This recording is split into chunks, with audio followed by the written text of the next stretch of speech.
All right, in the last assignment, we used completing the square. The nice thing about completing the square is it always works. Factoring only works if the answers are rational, like integers or fractions. If they're irrational or imaginary, factoring won't work. And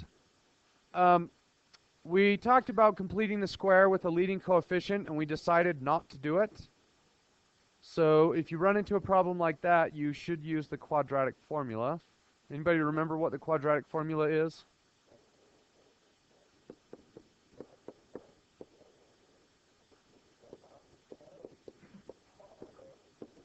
Wow, you can even sing the song. Awesome. Okay. So let's practice this on something easy like number 59. Can I use the quadratic on 59 in its current form? No, you need to make one change. You need to move the 20 over. So v squared minus 8v minus 20. Will this factor, by the way? Can you look at it and say, yes, it will factor? What would it be?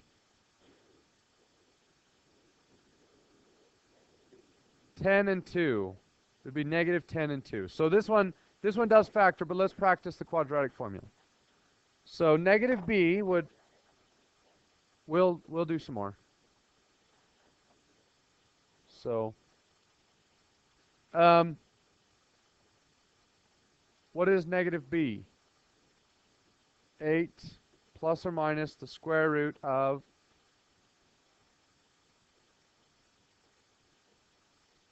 b squared is 64. And then I like to write out negative 4 times a, which is 1, times c, which is negative 20, which is positive 80, over 2 times 1 is 2. 64 and 80 is 144. Does 144 square root? Yes, which is 12. So 8 plus or minus 12 halves. 8 plus 12, 20 over 2, x equals 10. 8 minus 12, negative 4, divided by 2, negative 2.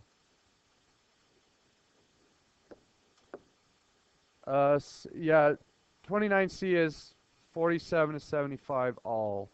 Let's just change that to odd. There are enough problems there.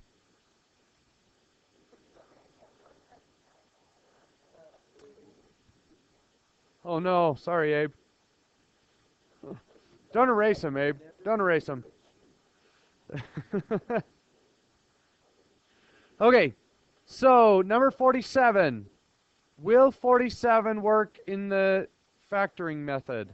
No. Are there factors of 1 that add to be 3? No. So negative b, negative 3 plus or minus the square root of 9 minus 4 times 1 times 1 is just, oh, it's, sorry, this is a negative 1, would be plus 4.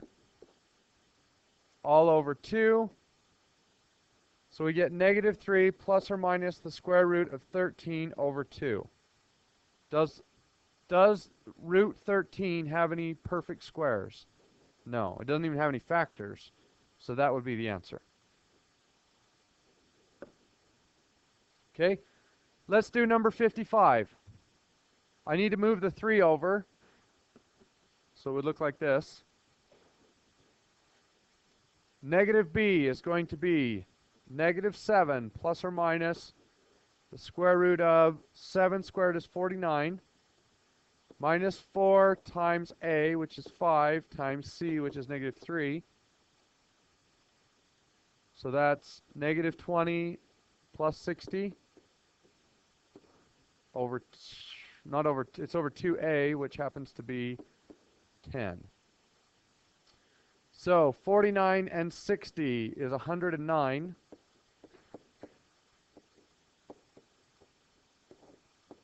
What goes into 109? So 2 doesn't work, 3 doesn't work, 4, 5, 6, 7. Does 7 go into 109?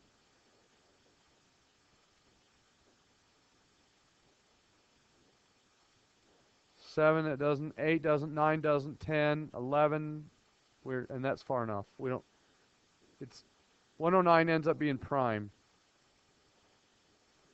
So the formula is negative 4AC.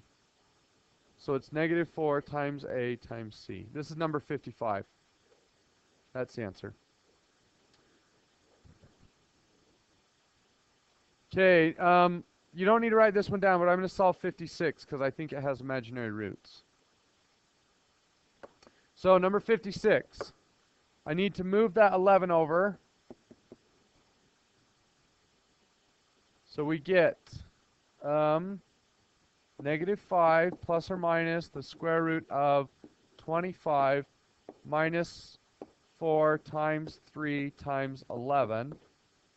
So 12 times 11, 132. So I'm going to subtract 132 all over 2a, which is 6. So 25 minus 132, it's going to be 107, negative 107. So negative 5 plus or minus the square root of negative 107 over 6. 107, I believe, is also prime. Well, it doesn't, either way, it doesn't have any perfect squares. 4, 9, 16, none of those go into 107. So, do I leave it like this? I got to make one change. I got to bring out the I. So negative 5 plus or minus I root 107 over 6. And that's the answer. Okay, so we changed 29C to 47 to 75 odd. On the first section, you have to use quadratic formula. On the second section, use any method you want. I would check to see if it factors. If it doesn't, use either completing the square or the quadratic formula. Okay, good luck.